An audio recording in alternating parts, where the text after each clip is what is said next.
મિત્રો, આજના આ વિડીયોમાં આપણે સાંભળીશું ભાદરવા માસના શુક્લ પક્ષની પંચમી તિથિ એટલે કે સામા પાંચમ કે ઋષિ પંચમીના વ્રતની કથા। આ સામા પાંચમના દિવસે સામો ખાઈને વ્રત ઉપવાસ કરવાનો હોય છે અને સપ્તર્ષિ સહિત માં અરુણધતીનું ધ્યાન ધરવાનું હોય છે। મોટાભાગે સ્ત્રીઓ રાજસ્વલા સમયે જાણીએ અજાણીએ થયેલા દોષોના નિવારણ માટે આ વ્રત કરે છે। આ વ્રત કરવાથી સર્વ પાપો નષ્ટ થાય છે, પુણ્યની પ્રાપ્તિ થાય છે। કહેવાય છે કે આખા વર્ષ દરમિયાન જે કાંઈ આપણાથી જાણીએ અજાણીએ ભૂલ થઈ હોય અથવા તો આપણાથી કોઈ જીવ હિંસા થઈ હોય, એટલે કે ઘરમાં કે બહાર આપણા પગ નીચે ઘણા બધા કીડા મકોડા આવી જતા હોય છે અને તેઓ મૃત્યુ પામે છે, ત્યારે એ જીવની હત્યાથી રક્ષા માટે આ સામા પાંચમનું વ્રત કરાય છે। આ ઉપરાંત આ વર્ષ દરમિયાન જે કોઈ મૃત્યુ પામે છે, જે સ્વર્ગસ્થ થાય છે, એ જીવની સદગતિ માટે પણ આ સામા પાંચમનું વ્રત તે કુટુંબીજનો કરે છે। આમાં સામા પાંચમનું વ્રત ઘણું પુણ્ય આપનારું છે। આપણા સૌના પિતૃ દેવતા સમાન સપ્ત ઋષિનું ધ્યાન ધરવાનું હોય છે, તેમની પૂજા કરવાની હોય છે। સપ્ત ઋષિ એટલે કે ઋષિ કશ્યપ, ઋષિ અત્રિ, ઋષિ ભારદ્વાજ, ઋષિ વિશ્વામિત્રજી, ઋષિ ગૌતમ, ઋષિ જગમાદની, ઋષિ વશિષ્ઠ, આ સપ્ત ઋષિઓ કહેવાના છે। તેમના નામનું સ્મરણ કરવા માત્રથી જ પાપો નષ્ટ થાય છે, એવો મહિમા છે આ સપ્ત ઋષિનો। અને આ સપ્તર્ષિ ઋષિની પૂજા થાય છે। તેની આખા વર્ષમાં એક જ દિવસ એટલે કે એક જ તિથિ આવે છે, તે ભાદરવા માસની શુક્લ પક્ષની પંચમીની તિથિ, જેને આપણે ઋષિ પંચમી કહીએ છીએ અથવા તો સામા પાંચમ પણ કહીએ છીએ। આ સામા પાંચમના દિવસે સૂર્યોદય પહેલાં ઉઠવું જોઈએ, અઘેડાનું દાંતણ કરવું જોઈએ અને શરીરને માટી ચોળવી જોઈએ। માથામાં આંબળાની ભૂકી નાખીને સ્નાન કરવું જોઈએ। ભોજનમાં ફક્ત સામો લેવાનો હોય છે, અન્ન લેવાનું હોતું નથી। વડીલો અને ગુરુની સેવા કરવી જોઈએ। આ વ્રત આમ તો 5 વર્ષનું છે, ત્યારબાદ ઉજવણું કરી શકાય છે। ઉજવણામાં યથાશક્તિ પ્રમાણે બ્રહ્મ ભોજન કરાવીને દક્ષિણા આપવી જોઈએ, કોરા વસ્ત્રનું દાન કરવું જોઈએ અને જે કોઈ એક વખત ઉજવણું કરી લે પછી આખી જિંદગી જ્યાં સુધી જીવે ત્યાં સુધી આ સામા પાંચમનું વ્રત કરે તો પણ તેને પુણ્ય પ્રાપ્તિ થાય છે।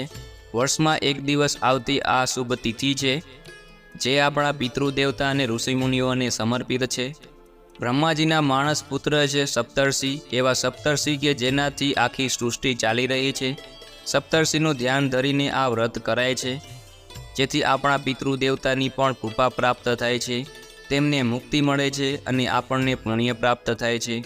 આવી શુભ અને મંગલકારી આ સામા પાંચમ એટલે કે ભાદરવા સુદ પંચમીની તિથિ છે।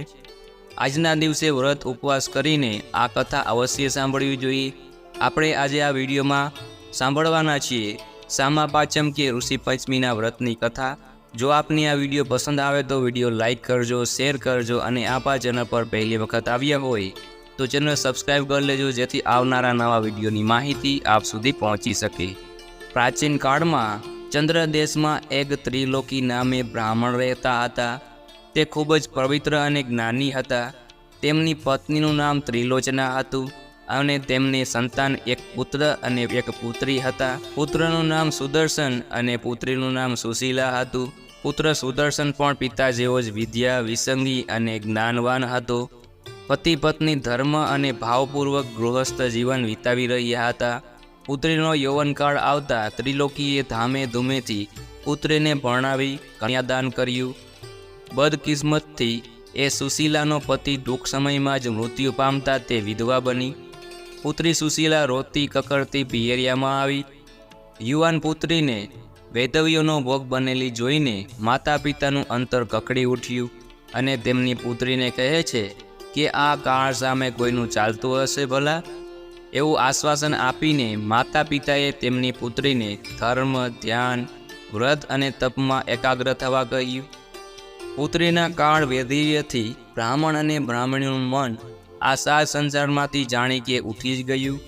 પુત્રીને લઈને તેઓ પોતાના પુત્ર સુદર્શનને ઘરની બધી જવાબદારી સોંપી દઈને પુત્રી સાથે ગંગા કિનારે જઈને એક આશ્રમ બાંધીને રહેવા લાગ્યા। વિધવા પુત્રી પોતાના માતા પિતાની સેવા ચાકરી કરે અને પ્રભુની ભક્તિમાં પોતાના દિવસો પસાર કરવા લાગી। ત્રિલોકી પાસે દૂર દૂરથી કેટલાય શિષ્યો વિદ્યા અભ્યાસ કરવા માટે આવવા લાગ્યા. ઉનાળાનો સમય હતો. પુત્રી સુશીલા કામકાજથી પરવરીને એક ઝાડ નીચે ઠંડકમાં આરામ કરવા બેઠી. થોડી વારમાં તો તે કસકસાટ ઊંઘવા લાગી. તે ભર ઊંઘમાં હતી તેવામાં અચાનક જ તેના શરીરમાં અસંખ્ય કીડા ચડી ગયા. અચાનક એક શિષ્યની દ્રષ્ટિ તેના ઉપર પડી. પોતાની ગુરુપુત્રીની આવી હાલત જોઈને તે શિષ્ય જલ્દી દોડતા દોડતા આશ્રમમાં આવીને પોતાના ગુરુમાતા ત્રિલોચનાને કહેવા લાગ્યા, માતાજી માતાજી, બહેનના શરીર ઉપર અસંખ્ય કીડાઓ તડફડી રહ્યા છે, જુઓ તો ખરા. શિષ્યની વાત સાંભળીને ત્રિલોકી અને ત્રિલોચના દોડતા દોડતા બહાર આવ્યા. ઝાડ નીચે જઈને જુએ છે તો પોતાની પુત્રીના શરીરે અસંખ્ય કીડાઓ ખદમદી રહ્યા હતા. ગુરુ અને શિષ્ય સુશીલાને આશ્રમમાં ઉપાડીને લઈ આવે છે. પછી ગુરુ ત્રિલોકીએ શાંત ચિત્તે સમાધિ લઈને પુત્રીના પૂર્વજન્મના કર્મ જોયા.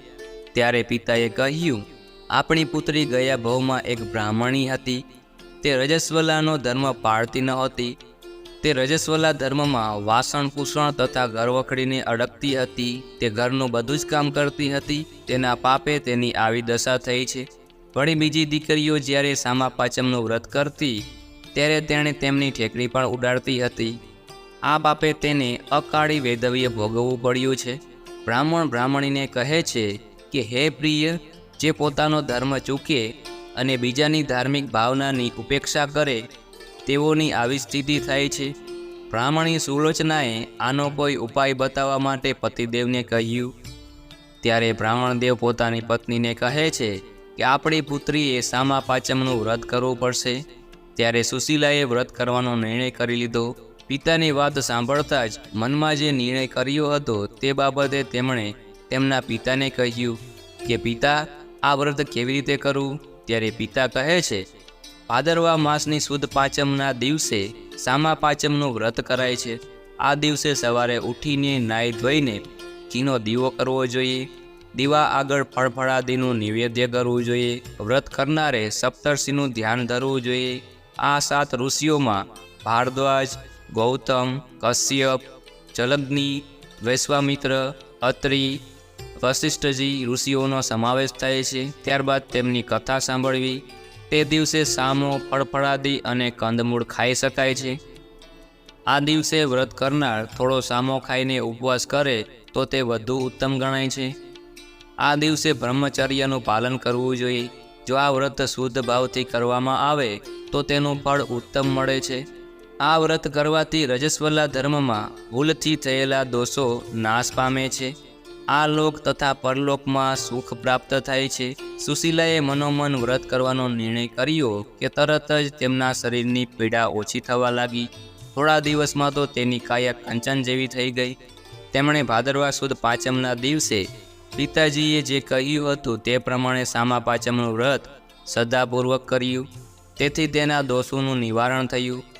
બ્રાહ્મણદેવ પણ સમય જતાં પરલોક સિધાવી ગયા. આ બાજુ તેમનો દીકરો સુદર્શન ખેતીવાડી કરીને સંતોષથી જીવન જીવતો હતો. તેના પણ લગ્ન થઈ ગયા હતા.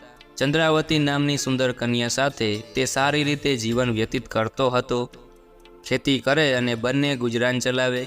એક સવારે સુદર્શને તેમની પત્નીને કહ્યું કે આજે બાપુજીની સંવત્સરી છે, માટે રસોઈ બનાવો તો બ્રાહ્મણ જમાડીએ. ત્યારે ચંદ્રાવતી રસોઈ કરવા માંડી. ભાત ભાતના અને જાત જાતની વાનગીઓ બનાવી. દૂધપાક કર્યો. દૂધપાક બનાવીને એક ઠેકાણે મૂક્યો. તેમાં સાપનું ઝેર પડ્યું. દૂધપાકમાં પડેલા ઝેરને તેની કૂતરીએ જોયું. ત્યારે કૂતરીને વિચાર આવ્યો કે બ્રાહ્મણોને ઝેરવાળો દૂધપાક કેમ ખાવા દેવાય. આમ વિચાર કરતી તે કૂતરી ત્યાંથી ઉઠીને બધી જ રસોઈને અડકી ગઈ. આ જોઈને ચંદ્રાવતીને રીસ ચડી. તેણે કૂતરીને બાંધીને ખૂબ જ મારી. પછી બધી જ રસોઈ ફેંકી દીધી. ફરીથી એ રસોઈ રાંધવા માંડી. વખત જતાં બ્રાહ્મણો આવ્યા. પ્રેમથી તેમને જમાડ્યા અને વધ્યું ઘટ્યું જમીનમાં દાંટ્યું. રાત પડી એટલે કૂતરી પાસેના બળદને કહેવા લાગી, આપણો પુત્ર રોજ આપણને એટલું જૂઠું ખાવા આપે છે, પણ આજે તો એ પણ ના આપ્યું. વાત એમ હતી કે બ્રાહ્મણ અને બ્રાહ્મણી બંને મૃત્યુ પામ્યા હતા, પણ પોતાના દીકરા પાસે જીવ ચોટેલો હતો એટલે ત્યાં જ આવીને ફરી જન્મ લઈને રહેતા હતા. બ્રાહ્મણ અને બ્રાહ્મણી બળદ અને કૂતરીના રૂપમાં પોતાના દીકરાના આંગણામાં જ રહેતા હતા, ત્યારે બળદ કૂતરીને કહે છે કે આ બધો વાંક તારો જ છે કે તને માર પડ્યો? ત્યારે કૂતરી કહે છે કે આમાં મારી શું ભૂલ છે? દૂધપાકમાં સાપનું ઝેર પડ્યું હતું. ઝેરવાળો દૂધપાક સી રીતે બ્રાહ્મણને ખાવા દેવાય? એટલા માટે હું બધું અડકી ગઈ. ધર્મ કરતાં મને ઢાળ પડી. આ વહુએ મને તો બાંધીને ખૂબ જ મારી. એ મારથી મારું આખું શરીર દુખે છે. ત્યારે બળદ કહેવા લાગ્યો, હે સ્ત્રી, પૂર્વજન્મના પાપે આ જન્મમાં હું બળદ થયો છું. તારી સાથે હું પણ ઉપવાસી રહું છું. આપણા પુત્રએ મારી પાસે આજે સખત મજૂરી કરાવી છે. આપણા પુત્રએ મારા નિમિત્તે બ્રાહ્મણને જમાડ્યા. જ્યારે હું ઉપવાસી અને દુઃખી છું, ભૂખ્યો છું, ત્યારે સુદર્શન કૂતરી અને બળદની વાત સાંભળતો હતો. એ સૂતો હતો ત્યાંથી ઉઠ્યો અને બળદ અને કૂતરીને ખવડાવ્યું. પછી એ ઘર છોડીને જંગલમાં ગયો અને તપ કરતા ઋષિઓને મળ્યો. પોતાના માતા પિતાની વાત કહી. ત્યારે ઋષિઓએ કહ્યું, ભાઈ, કર્યા કર્મ તો ભોગવવા જ પડે. ગયા જન્મમાં તમારી માતા રજસ્વલા થઈ ત્યારે 2 ધડક બધે અડકી. જાણીએ અજાણીએ તમારા માતા પિતા આ જન્મમાં બળદ અને કૂતરી થયા છે. આ સાંભળીને સુદર્શને કહ્યું, એ બ્રાહ્મણ દેવ, હે મહારાજ, શું કરવાથી તેમનો ઉદ્ધાર થાય તે મને કહો. મને એ બંનેને જોઈને ખૂબ જ દુઃખ થાય છે. ત્યારે ઋષિઓએ કહ્યું, હે પુત્ર, ભાદરવાનો મહિનો હોય, સુદ પાંચમનો દહાડો હોય, એ દહાડે વ્રત કરવું. 5 વર્ષ કે 7 વર્ષ સુધી આ વ્રત કરવું. અઘેડાનું દાંતણ કરવું. ખેડેલું અનાજ ખાવું નહીં. બપોરે કૂવા તળાવે જઈને નહાવું અને પરમાત્માને પ્રાર્થના કરવી. આ વ્રત કરવાથી રજસ્વલાના દોષમાંથી મુક્તિ મળે છે. તું અને તારી સ્ત્રી બંને આ વ્રત કરજો, જેથી તમારા પાપનો પણ નાશ થશે અને તમારા માતા પિતાનો પણ ઉદ્ધાર થશે. સુદર્શન આ વાત સાંભળીને ઘરે પાછો આવ્યો. પોતાની સ્ત્રીને બધી વાત કરી. અને જ્યારે ભાદરવા માસની પંચમી તિથિ આવે છે, ત્યારે સુદર્શન અને તેની પત્ની બંને સામા પાચમ કે ઋષિ પંચમીનું વ્રત કરે છે. અને આ વ્રતના પ્રભાવથી તેમના પાપો પણ નષ્ટ થાય છે.